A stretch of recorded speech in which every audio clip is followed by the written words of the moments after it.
नई अध्यापिका सुहानी आज फिर देर से आई थी। हस्ताक्षर के लिए मेरे कमरे में घुसते ही वह सफाई देना शुरू हो गई थी। मैम क्या करूं, अकेली हूँ, घर बाहर सब। मैंने उसे बीच में ही टोक दिया था। आप नई हैं इसलिए शायद अभी इस स्कूल के नियम कायदे नहीं जानती हैं। घर परिवार की बातें करना यहाँ बिल्कुल मना ही है। मेरे सख्त रवैये से वह एकदम सकपका गई थी। जी, मैं यही स्कूल के आसपास कमरा ढूंढ रही हूँ ताकि समय पर पहुँच सकूँ। वह जल्दी जल्दी हस्ताक्षर कर जाने लगी तो मैंने कुछ सोचकर उसे फिर रोक दिया। छुट्टी के बाद मिलकर जाना। वह हाँ में सिर हिलाकर चली गई तो मैं आगामी रूपरेखा बनाने लगी।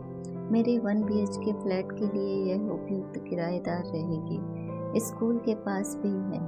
खाली फ्लैट की अच्छी देखभाल भी हो जाएगी। मुझे तो यहाँ स्कूल में प्राचार्य घर ही मिला हुआ है। सुहानी पर अपनी सख्ती की बात याद कर थोड़ा शर्मिंदगी भी महसूस हुई, पर क्या करूँ। जिंदगी में 2-2 बार धोखा खा लेने के बाद घर परिवार आदि से विश्वास उठ गया था। पहली बार पति बेवफा निकला तो दूसरी बार किस्मत, जिसने एक दुर्घटना में पति को पागल खाने पहुंचा दिया। जीवन के इस पड़ाव पर अब वैवाहिक जीवन के साथ तो नहीं रही, पर मातृत्व सुख के लिए दिल कई बार मचल उठता है। कोई मेरे घाव न कुरेद डाले, इसलिए मैंने स्टाफ को काम और घर परिवार को अलग रखने की सख्त हिदायत दे दी थी। छुट्टी के बाद सुहानी डरते डरते मेरे पास आई तो मैंने उसे अपने इरादे से अवगत करा दिया। वह बच्चों की तरह किलक उठी। मैम, आपने तो मेरी समस्या चुटकियों में हल कर दी। लोग ऐसे ही आपको हिटलर और जाने क्या क्या बुलाते हैं। वह अपनी ही धुन में बोल तो गई, पर फिर तुरंत जीभ काट ली। उसकी बचकानी हरकत पर मेरे चेहरे पर मुस्कुराहट आ गई। जानती हूँ, खैर ये चाबी ले जाओ और मकान देखाओ।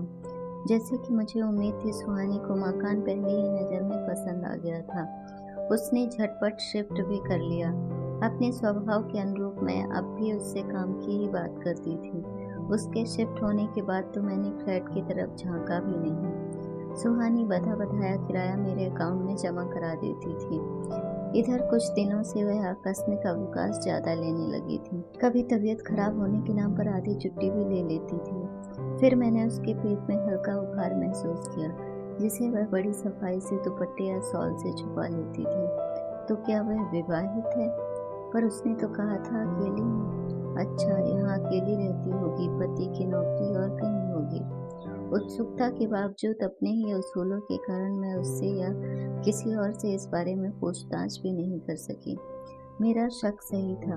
कुछ महीनों बाद ही वह लंबी छुट्टी पर चली गई और लौटी तो उहार गायब था। शायद खुद ही माँ बनने की मिठाई खिला दे सोचकर मैं शांत बनी रही, पर ऐसा कुछ नहीं हुआ। वह एकदम सामान्य थी, मानो कुछ हुआ ही ना हो। साल बीतते न बीतते मुझे फिर उसके गर्भवती होने का शक हुआ और इस बार भी कुछ महीनों बाद वह लंबी छुट्टी पर चली गई। उसे छुट्टियों की परवाह नहीं थी। सवैतनिक अवकाश खत्म हो जाने पर वह अवैतनिक अवकाश लेने में भी संकोच नहीं करती थी। इस बार भी वह भरा भरा शरीर लेकर लौटी, मानो प्रसूति के बाद खूब सेहत बनाकर लौटी हो। चुपके चुपके शायद उसने अपने सहकर्मियों को पार्टी भी दी हो, पर मैं जानती थी कि मेरे स्वभाव को भली भांति जानने वाले मेरे सामने ऐसी कोई बात नहीं करेंगे। पार्टी में बुलाना तो दूर की बात थी, दिवाली पर मैंने अपने फ्लैट का रंग रोगन कराया था, तो भुगतान के पूर्व एक बार जाकर देख आने की जरूरत महसूस हुई। इस बहाने शायद सुहानी के बच्चों आदि से मिलने की ख्वाहिश भी मन में थी, पर यहाँ भी निराशा ही हाथ लगी। घर में बच्चे तो क्या, उनका कोई निशान तक नहीं था। न कपड़े न खिलौने, जरूर अपनी नानी दादी के पास रहते होंगे, पर कोई तस्वीर तो हो। ठेकेदार संग खड़े खड़े ही मैंने पूरे घर का निरीक्षण कर लिया। सुहानी ने फॉर्मेलिटी के लिए चाय पूछा, पर मुझे रोककर बिठाने बतियाने में उसकी कोई दिलचस्पी नजर नहीं आई। अपने कठोर व्यवहार के कारण मैंने खुद ही तो अपने को सबसे काट रखा था, इसलिए किसी से कोई अपेक्षा रखने का हक भी मुझे नहीं था।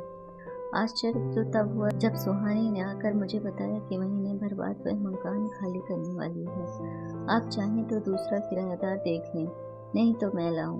हमारे स्टाफ के ही 1-2 सदस्य तैयार हैं, हो जाएगा, कोई बड़ी समस्या नहीं है। पर तुम जा कहाँ रही हो? सुहानी ने झिझकते हुए अपनी शादी का कार्ड पकड़ा दिया, तो मैं आश्चर्यचकित हो गई। मैं अब अपने होने वाले पति के शहर में ही नौकरी खोज लूंगी। आप शादी में जरूर आइएगा, मुझे बहुत खुशी होगी। सुहानी तो टेबल पर कार्ड रखकर चली गई, लेकिन मैं देर तक प्रश्नों के भंवरजाल में ही उलझी रही। क्या सुहानी दूसरी शादी कर रही है? बच्चे किसके पास रहेंगे? पहले पति का क्या हुआ? अपने निरंकुश और एकाकी स्वभाव पर आज मुझे गुस्सा आ रहा था। किसी से आगे बढ़कर पूछ भी नहीं सकी। शादी तो दूसरे शहर में थी जिसमें मैं शामिल नहीं हुई, पर अपने ही शहर में उसने सहकर्मियों और दोस्तों को जो छोटी सी पार्टी दी थी उसमें मैं शामिल हुई। अपने पति के पास नववधू के श्रृंगार में खड़ी सुहानी बहुत प्यारी लग रही थी। हर परिवार वालों के बहुत उत्साह को देखकर कहीं से भी ऐसा नहीं लग रहा था कि यह उनकी या उनमें से किसी की भी दूसरी शादी है।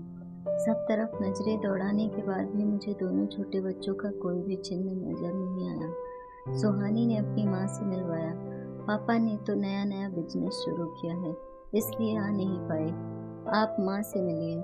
माँ, ये मेरी प्रिंसिपल है, जिनके मकान में हम रह रहे हैं और जिन्होंने हमेशा मेरी मदद की है। उसकी माँ गौर से मुझे देख रही थी। तुम प्रज्ञा हो, निर्मला की छोटी बहन। मैं हचकचा गई थी। उन्हें गौर से देखने पर खुशी के मारे मेरी चीख निकल गई। रंजू दीदी। उन्होंने आगे बढ़कर मुझे बाहों में भर लिया। वे मेरी दीदी की सबसे अच्छी सहेली थी। वे निर्मला दीदी का हालचाल पूछने लगी। इससे पहले कि वे मेरे बारे में जानकारी लें, मैंने उन्हें अगले दिन लंच के लिए आमंत्रित कर लिया। साथ में नवविवाहित वर वधू को भी आमंत्रित करना ही था। अगले दिन स्कूल की छुट्टी हुई थी, तो दीदी ने खूब गपशप का मूड बनाया था। अब रंजू दीदी से तो सुहानी के वैवाहिक जीवन की असलियत जानकर ही रहूंगी, भले ही इसके लिए मुझे उनके सामने अपने अतीत के पन्ने खोलने पड़े। मैंने सोच लिया था। अगले दिन लंच चल ही रहा था कि रितु के मोबाइल पर कॉल आ गया। सामान पैक करने वाले घर पर उनका इंतजार कर रहे थे। दोनों जल्दी जल्दी खाना खाकर निकल गए थे। माँ, आप बाद में आ जाना मैम के साथ, आराम से पुरानी यादें ताज़ा कर लो। दोनों निकल गए तो मैंने इत्मीनान की सांस ली। चलो, अब तो और खुलकर पूछताछ की जा सकती है। कॉफी के कप लेकर हम दोनों बरामदे में आ बैठे। सुहानी काफी खुश नजर आ रही थी। यश काफी सुलझे विचारों वाला युवक लगता है। मैंने बातचीत शुरू की। अरे, बहुत समझदार है, वरना मैंने तो सुहानी की शादी की उम्मीद ही छोड़ दी थी। हाँ, दूसरी शादी मुश्किल तो होती ही है, वो भी जब पहले वाली से दो दो बच्चे हों। मैंने सहानुभूति दर्शाई। दूसरी, तुम्हें कोई गलतफहमी हुई है। सुहानी की तो पहली बार शादी हो रही है, और बच्चे वो उसके नहीं थे। सुहानी उनकी सरोगेट मदर मात्र थी। मुझे चक्कर आने लगा था। किसी तरह मैंने खुद को संभाला, पर सुहानी को यह सब करने की क्या जरूरत थी। अब क्या बताऊं। सुहानी हमारी इकलौती संतान है। हम लोग उसकी शादी की सोच ही रहे थे कि उसके पापा को बिजनेस में जबरदस्त घाटा हो गया। हम लोग एक तरह से सड़क पर ही आ गए थे। सुहानी ने तुरंत यह नौकरी ज्वाइन कर ली और हमें धीरज बनाने लगी कि पापा का बिजनेस शुरू करने के लिए वह जल्द ही पैसों का इंतजाम करेगी। इस बीच उसने किसी पत्रिका में सरोगेसी का विज्ञापन देख लिया और उन संपन्न निसंतान दंपति के लिए बच्चा पैदा करने का फैसला कर लिया। तो आपको पहले से सब कुछ मालूम था? नहीं, मालूम होता तो हम रोक ना लेते।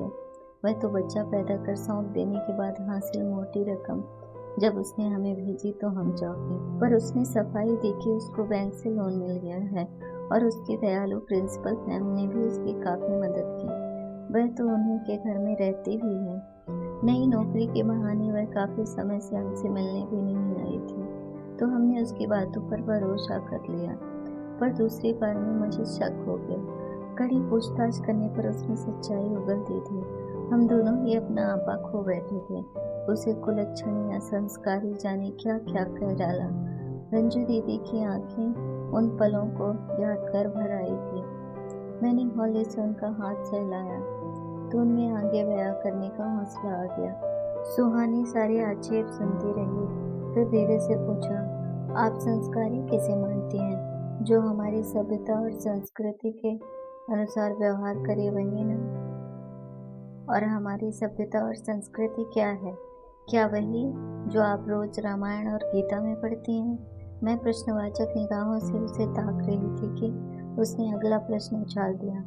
आपकी नज़रों में कुंती, जिसके अलग अलग पुरुषों से कर्ण और पांडवों से 6 पुत्र थे, वह संस्कारी थी?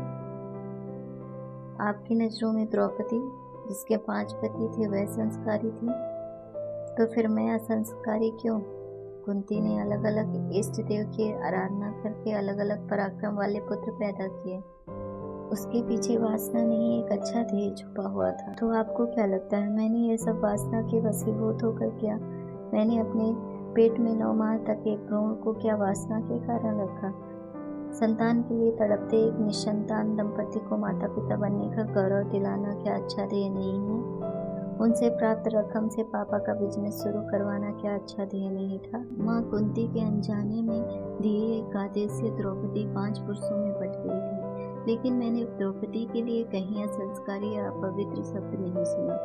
वे परिस्थितियाँ अलग थी बेटी। आज वह सब न संभव है न व्यवहारिक। उसके पापा ने भी उसे समझाने का प्रयास किया था। मैं जानती हूँ पापा, इतिहास ना तो दोहराने के लिए है और न ही पूर्णतः बुलाने के लिए। इतिहास तो अक्षम पति के पत्नी को नियोग द्वारा गर्भवती होने की इजाजत भी देता है, पर आज समाज वैज्ञानिक रूप से ही इतना सक्षम हो गया है कि उसे इतनी वैचारिकता, उदारता की आवश्यकता ही नहीं है।